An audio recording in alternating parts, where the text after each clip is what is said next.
देखिए, आप सभी का स्वागत है इस प्रेस वार्ता में। तो जैसा भी आप सभी जानते हैं कि हमारे डीजीपी सर और एडीजीपी सर के निर्देशन में और एसपी साहब के नेतृत्व में एक नशे के विरुद्ध एक विशेष अभियान चलाया जा रहा है, जिसके तहत हमारी सीआईए की टीम को एक सूचना प्राप्त हुई थी कि 3 लोग नशे के साथ इस समय अगर फौरी रेड की जाए तो वो काबू आ सकते हैं। तो उसी सिलसिले में हमारे एएसआई राजेंद्र जी के नेतृत्व में एक टीम गठित करके 3 लोगों को काबू किया गया, जिसमें बतौर ड्यूटी मजिस्ट्रेट मुझे बुलाया गया और 28 किलो गांजा जो है कमर्शियल क्वांटिटी के तहत अंतर्गत हमने काबू किया और इसमें एफआईआर नंबर 423 थाना नारनौंद रजिस्टर की गई है। जी, कहाँ का ये घटना है पाली थुराना के बीच में जो खेत है वहाँ पे इन्होंने अपनी कोई एक जगह बनाई हुई थी और इसमें सरजू पुत्र दुलीचंद निवासी हांसी भिवानी रोड और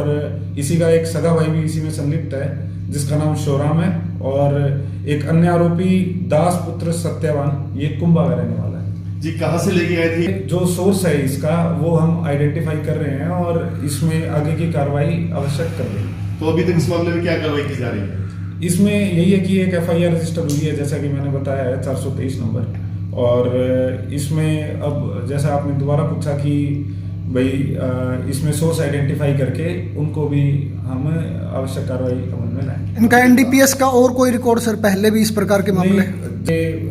जो पुराने रिकॉर्ड है वो चेक करवाते हैं, आईसीजेएस पोर्टल भी है जिसमें हमें पता लग जाता है कि ये अभी तक ऐसा कुछ सामने नहीं आया है कि पुरानी कोई क्रिमिनल रिकॉर्ड हो। पुलिस ने एक बड़ी मात्रा में एक गांजा पकड़ा है और अलग अलग गांव में नशे का कारोबार भी होता है। तो पुलिस और आगे भी ऐसे अभियान चलाएगी? जी, एक केंद्रीय गृह मंत्रालय द्वारा एक मानस पोर्टल अभी लॉन्च हुआ है और उसमें कोई भी सज्जन अपनी पहचान गुप्त रखते हुए उसमें कहीं भी कोई भी उसके पास सूचना है तो वो उपलब्ध करवा के हमारे पास पहुंच जाएगी और हम उसमें आवश्यक कार्रवाई करेंगे। जी, पुलिस की प्रयास जारी हैं, सभी का मिला जुला प्रयास होगा और निश्चित तौर पे इसमें आप देखेंगे तो ग्राफ में बहुत कमी आई है। जितना ज़्यादा आप एफआईआर देखेंगे वो सीधा सार्थक है कि हमने कितनी कार्रवाई की है। एक और क्या जुडिशियल कस्टडी में भेजा गया है और एक दास पुत्र सत्यवान हमारे पास 3 दिन के लिए रिमांड पे है। वो कहाँ से लाए हैं, क्या क्या कौन कौन और लोग शामिल हैं, उन सभी को आइडेंटिफाई करके जो आगे की कार्रवाई है वो अमल में लाई जाएगी। जैसे समय समय पर हमें जो भी इंफॉर्मेशन मिलती है, हमारे अपने भी सोर्स हैं, आप लोग भी हमें समय समय पर सूचना देते रहते हैं, तो उसमें जो भी हमारे पास सूचना आती है उसको हम सीरियसली लेके हर सूचना को लेके हम आगे की कार्रवाई करते हैं।